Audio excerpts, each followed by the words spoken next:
রমজান মাসে যে আমলগুলো আমাদের অবশ্যই করতে হবে। মুসলমানদের কাছে সবচেয়ে বরকতময় ও মর্যাদাপূর্ণ মাস হলো রমজান। মহান আল্লাহ রমজানের প্রতিটি আমলের জন্য বাড়তি সওয়াব দান করেন। তাই এই মাসে আমাদের যে আমল অবশ্যই করতে হবে। বিস্তারিত থাকছে ডেস্ক রিপোর্টে। রমজান মাসে যে আমলগুলো আমাদের অবশ্যই করতে হবে। মুসলমানদের কাছে সবচেয়ে বরকতময় ও মর্যাদাপূর্ণ মাস হলো রমজান। মহান আল্লাহ রমজানের প্রতিটি আমলের জন্য বাড়তি সওয়াব দান করেন। তাই এই মাসে আমাদের যে আমল অবশ্যই করতে হবে।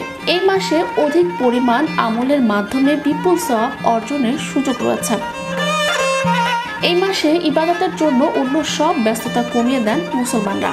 রমজান মাসের ফজিলত সম্পর্কে আল্লাহর রাসূল হযরত মুহাম্মদ সাল্লাল্লাহু আলাইহি সাল্লাম বলেছেন, রমজান বরকতময় মাস তোমাদের দুয়ারে উপস্থিত হয়েছে। পুরো মাস রোজা পালন আল্লাহ তোমাদের জন্য ফরজ করেছেন। এ মাসে জান্নাতের দরজা উন্মুক্ত করে দেওয়া হয়, বন্ধ করে দেওয়া হয় জাহান্নামের দরজাগুলো। দুষ্ট শয়তানদের এ মাসে শৃঙ্খলাবদ্ধ করে দেওয়া হয়।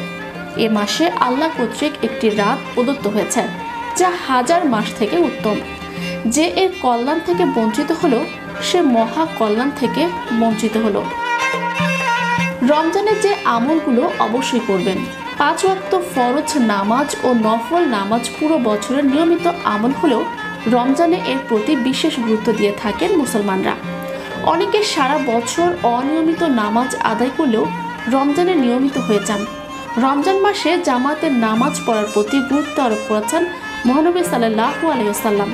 রমজান মাসে সিয়াম সাধনার চাইতে ফজিলতপূর্ণ কোনো আমল না থাকলেও কুরআন অবতরণের মাস হওয়ায় কুরআন তেলাওয়াত ও অধ্যয়নের সওয়াব কোনো অংশে কিন্তু কম নয়। রাসূল সাল্লাল্লাহু আলাইহি সাল্লাম নিজেও এই মাসে বেশি বেশি করে কুরআন তেলাওয়াত করতেন। তাই প্রত্যেক মুসলমানের উচিত এই মাসে বেশি বেশি কুরআন তেলাওয়াত করা। অন্তত প্রতিদিন 1 পৃষ্ঠা বা কিছু সময় হলেও কুরআন তেলাওয়াত করা বা শোনা। রমজানের বিশেষ ইবাদত হলো রাতের তারাবি নামাজ আদায় করা।